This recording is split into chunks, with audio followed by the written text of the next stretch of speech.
Saindo, porém, aquele servo encontrou um dos seus conservos, que lhe devia 100 dinheiros, e lançando a mão dele, sufocava-o, dizendo: paga-me o que me deves. Então seu companheiro, prostrando-se aos seus pés, rogava-lhe, dizendo: seja generoso para comigo, e tudo te pagarei. Ele, porém, não quis. Antes foi encerrá-lo na prisão, até que pagasse a dívida. Vendo, pois, os seus conservos o que aconteceu, contristaram-se muito e foram declarar ao seu senhor tudo o que se passava. Então o seu senhor, chamando à sua presença, disse-lhe: servo malvado, perdoei-te toda aquela dívida, porque me suplicaste. Não devias tu igualmente ter compaixão do teu companheiro, como eu também tive misericórdia de ti? E indignado, o seu senhor o entregou aos atormentadores, até que pagasse tudo o que devia. Assim vos fará também. Queridos, na última reflexão, nós vimos que esta parábola foi proferida por Jesus aos seus discípulos. Vimos que essa parábola ela fala sobre a necessidade de atentarmos para a benevolência de Deus para com as nossas vidas, como também do nosso dever de seguir o exemplo dado por Ele na relação com nossos irmãos. Meus queridos, devemos atentar sempre para a graça que nos fora concedida por Deus. Como vimos na última reflexão, Ele perdoou uma dívida impossível a nós de ser liquidada, pagando-a através da justiça que for aplicada sobre seu Filho Jesus Cristo, nos libertando então da justa condenação a qual nos seria derramada.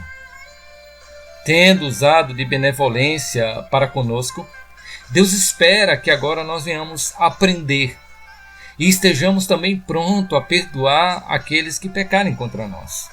Colossenses capítulo 3, versículo 12 ao versículo 13 nos diz: revesti-vos, pois, como eleitos de Deus, santos e amados, de entranhas de misericórdia, de benignidade, de humildade, de mansidão, de longanimidade, suportando-vos uns aos outros e perdoando-vos uns aos outros. Se alguém tiver queixa contra o outro, assim como Cristo vos perdoou, assim também fazei vós. Queridos, essa foi a recomendação do apóstolo Paulo àqueles irmãos. Fazei vós também. Uma ordem do Senhor para nossas vidas. Perdoar jamais deve ser visto como uma opção, e sim como dever de todos aqueles que foram alcançados e beneficiados pela graça de Deus. A atitude daquele homem, entretanto, que tinha uma dívida milionária, a qual lhe era impossível de pagar, não foi uma atitude de gratidão, não foi uma atitude de reconhecimento para o favor que lhe fora concedido. Ele não compreendeu o que é ser misericordioso. Ao contrário, ele foi cruel ao encontrar o seu conservo no meio do caminho. Se ainda não compreendemos o que Deus em Cristo fez por nós, teremos então dificuldade de agir com compaixão para com aqueles que pecam contra nós. Queridos, nós não estamos imunes com que outras pessoas pequem contra nós, com que outras pessoas nos decepcionem, com que outras pessoas nos venham pisar no nosso calo, pisar no nosso pé. Nós não estamos imunes a que outras pessoas pequem contra nós. A atitude daquele homem foi reprovável. O que ele fez não foi aceitável. Seus conservos que olharam, reprovaram e logo foram dizer ao seu senhor. Mas o que foi que aconteceu com aquele homem?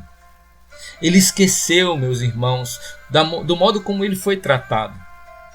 Diz o texto que, lançando mão dele, sufocava-o, dizendo: paga o que me deves. A dívida daquele conservo não podia ser em nada comparada ao tamanho da dívida que aquele homem tinha para com seu rei. O crédito que ele recebeu sem nada fazer já era mais do que suficiente para cobrir qualquer prejuízo que ele tivesse pelo resto de sua vida. Mas ele permitiu que o sentimento de ira, de impiedade prevalecesse. Ele oprimiu alguém que, como ele, carecia da compaixão. Aquele homem também foi impiedoso. Diz o texto: então o seu companheiro, prostrando-se aos seus pés, rogava-lhe, dizendo: seja generoso para comigo, e tudo te pagarei. Ele, porém, não quis. Antes foi encerrá-lo na prisão, até que pagasse a dívida.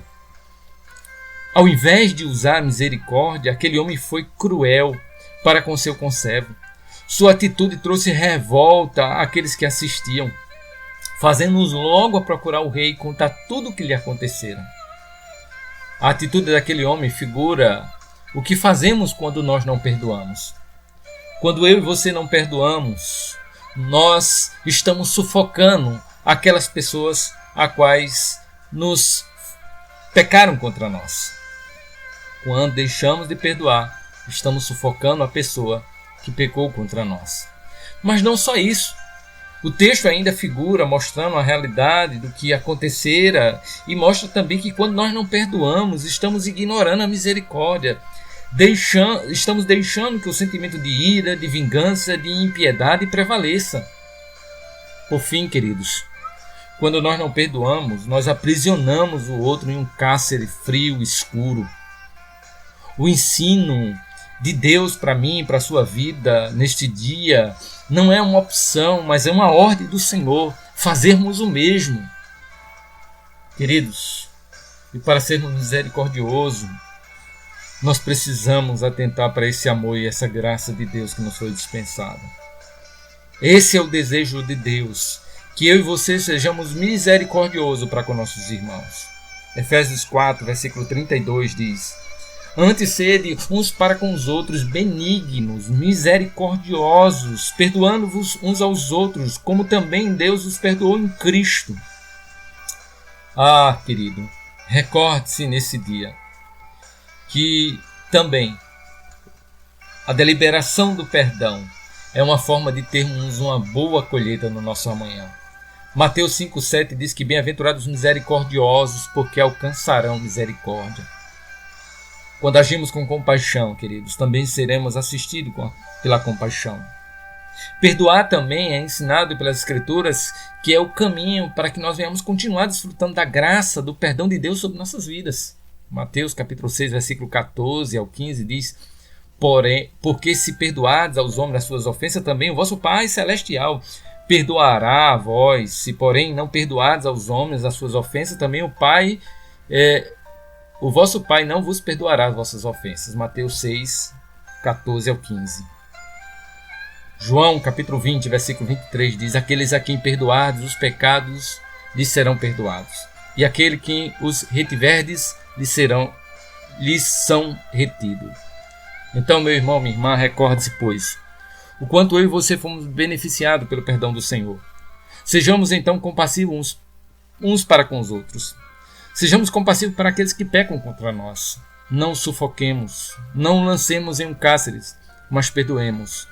Para a glória de Deus, para o bem de nossa vida física e para o bem de nossa vida espiritual. Lembre-se, meu irmão, minha irmã, o juízo pertence a Deus, não a mim, não a você. Que Deus em Cristo te abençoe. Que Deus te dê um coração cada dia perdoador. Que você, querido, olhe para aquilo que foi feito